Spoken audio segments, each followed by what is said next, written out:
There is a lie going on, amanga, targeting the minds of Umtomnyama because Umtomnyama is obedient to the system. The truth shall set you free. So lalela Mtomnyama.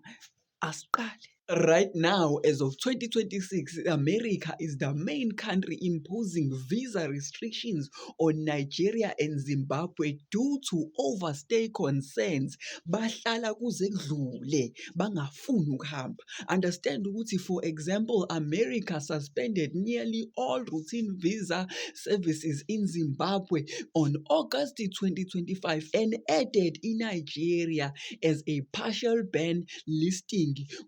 January 2026 this year, the overstay rate of Zimbabwe and Nigerian America is 7.9% and it is rising.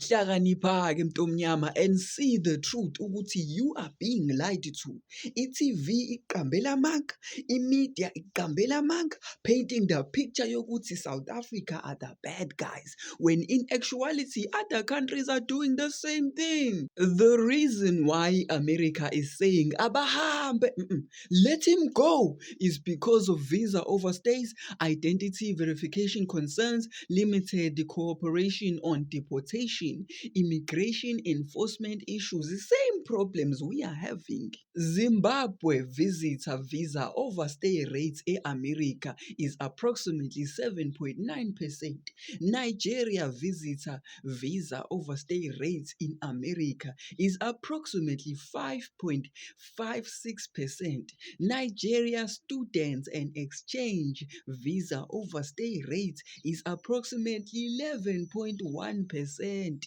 The system will lie to you and convince you ukuthi America ne South Africa isitha. Other countries are not doing this. They will lie to you.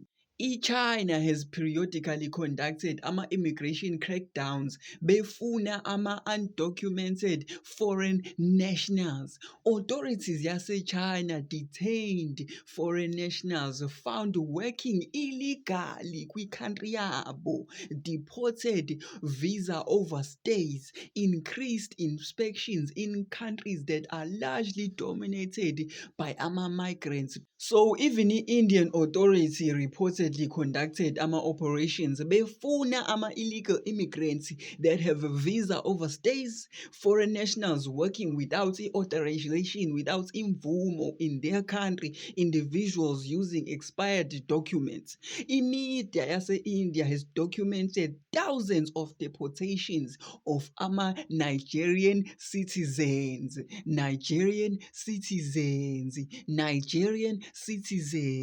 We are not the only ones, but for some reason, media is convincing you, Mtomnyama, ukuthi putting yourself first is wrong, that a South Africa for South Africans is wrong.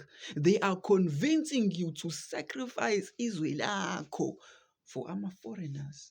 Australia has some of the strictest immigration enforcement systems in the world.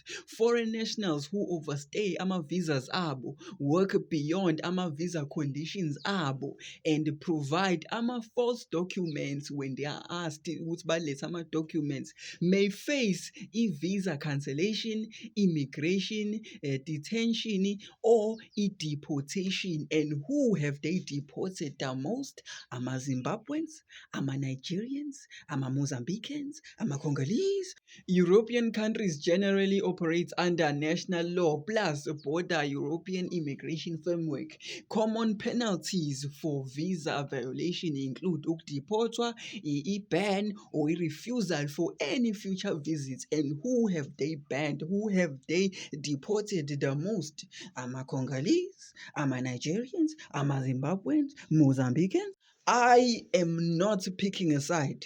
I'm just telling you, Mtomnyama, ukuthi hlakanipha, because they are using the system to manipulate you and convince you ukuthi kwi-country yakho you must be a second-class citizen.